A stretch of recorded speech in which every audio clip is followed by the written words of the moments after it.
Good morning, y'all. Let me do this again. uh, this is a slow morning. Good morning, y'all. How y'all doing? This is your boy Paul. Let's get into a couple of things. First up, let's do like, share, subscribe to the channel. You know, it helps me out a lot. You know, you by liking it, by subscribing and also sharing it out and letting your people know that you checked out Paul. So let's get down to a couple of things. This is a crazy Monday, y'all. Not also a messy Monday, but it's a crazy Monday.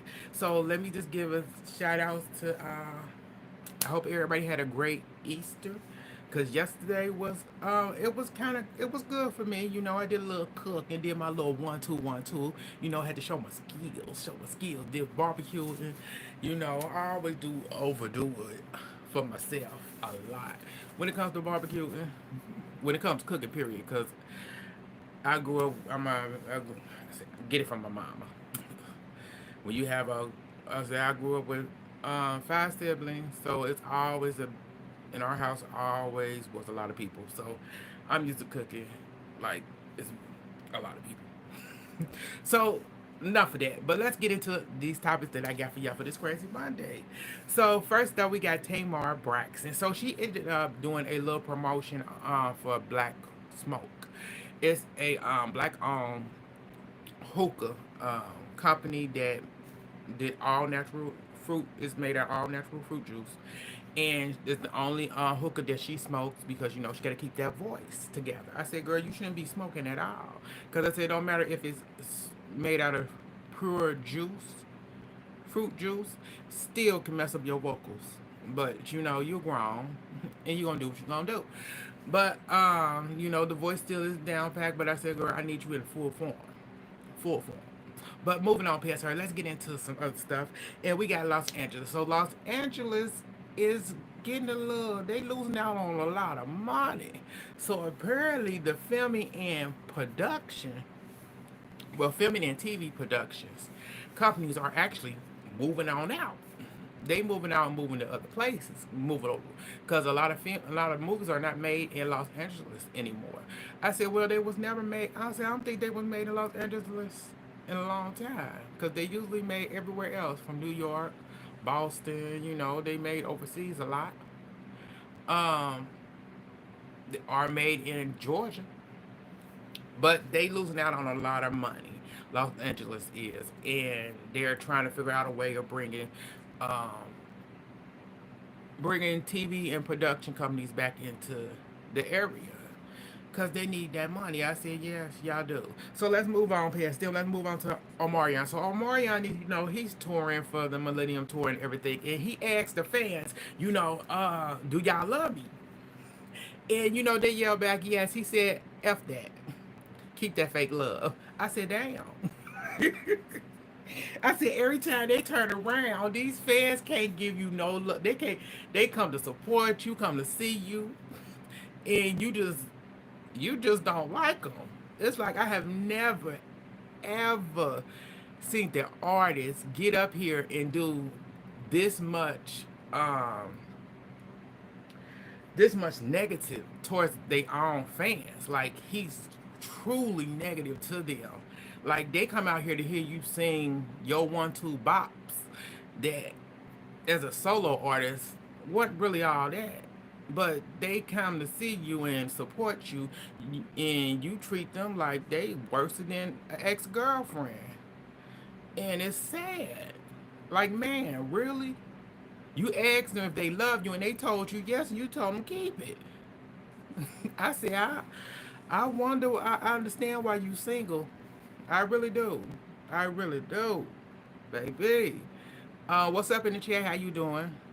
Everybody, like up the live, y'all. Help out a lot.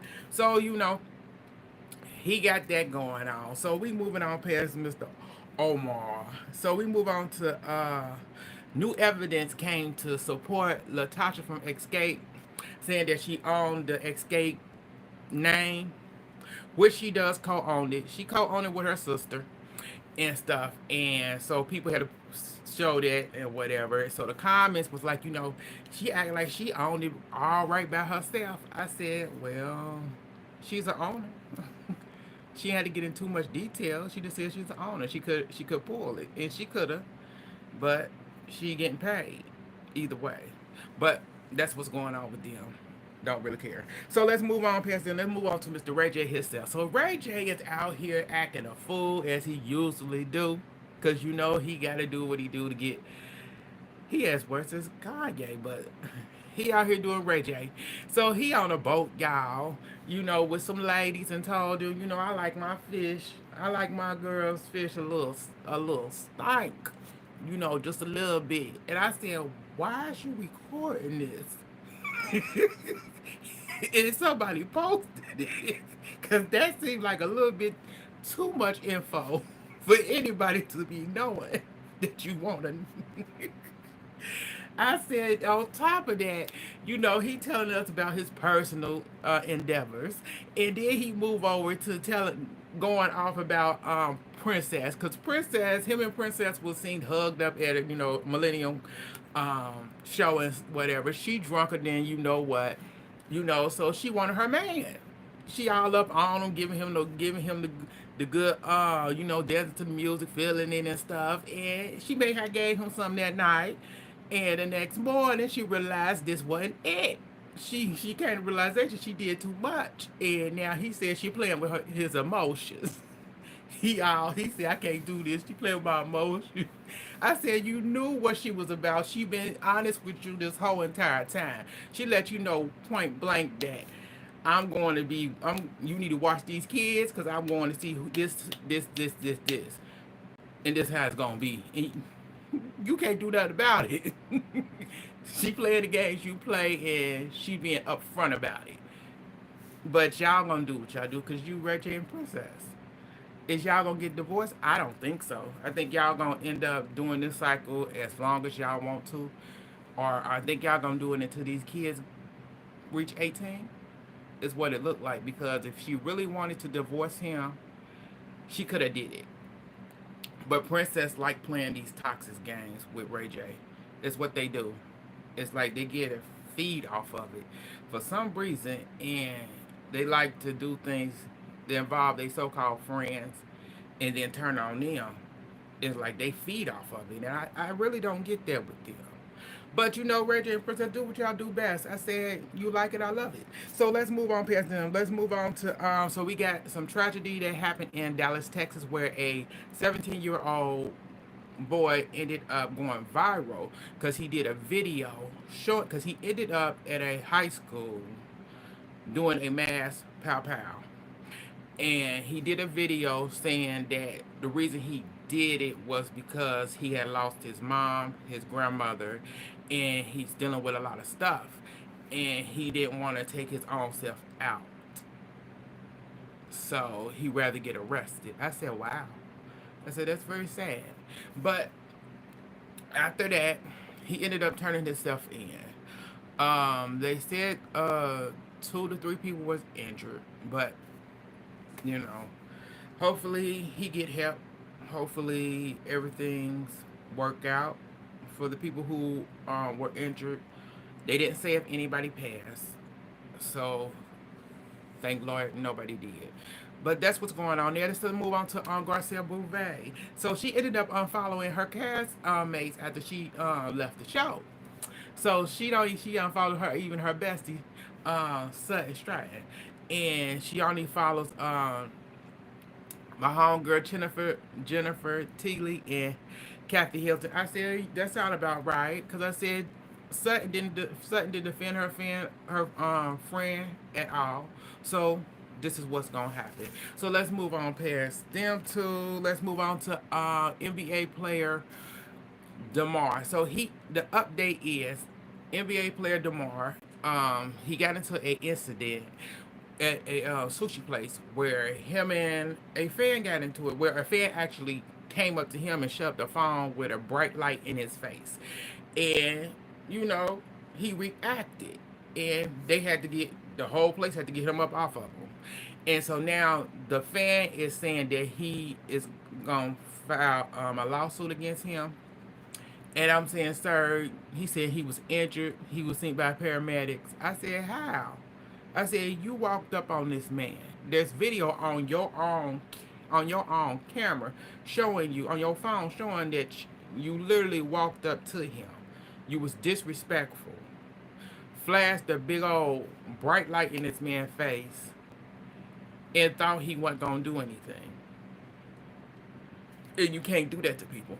But people do stuff like that. So let's get into I don't think you got a case, sir. So let's get into something else. Let's get into The Bodyguard. So this remake of The Bodyguard by Warner Brothers, it seemed like it is actually in the talks. And it seemed like uh the word on the street is Kim Kardashian may be playing the lead role. I said, here we go. I said, no. I said, just scrap it. It's like this is a movie that should not ever be touched. It should be a remake. There's a lot of movies that shouldn't be touched. But this is one of them movies that never should be touched. It is a classic. It was done right. Whitney Houston did it 100% like it was supposed to be done. It should never be remade by anybody. I don't care who they get. They can have a name or they don't. Nobody cares. But people gonna do what they want to do, and that's what that's gonna be. On top of that, let's see. Do I got anything else for y'all? And I'm trying to think. It was something else I wanted to say about somebody, and I can't remember who they heck they was. Uh,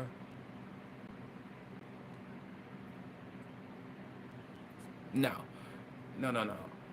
That's it. That's all I got for y'all. Thank y'all for tuning in. It's your boy Paul. Like, share, subscribe, join the channel, and I get back at y'all later. Bye, y'all.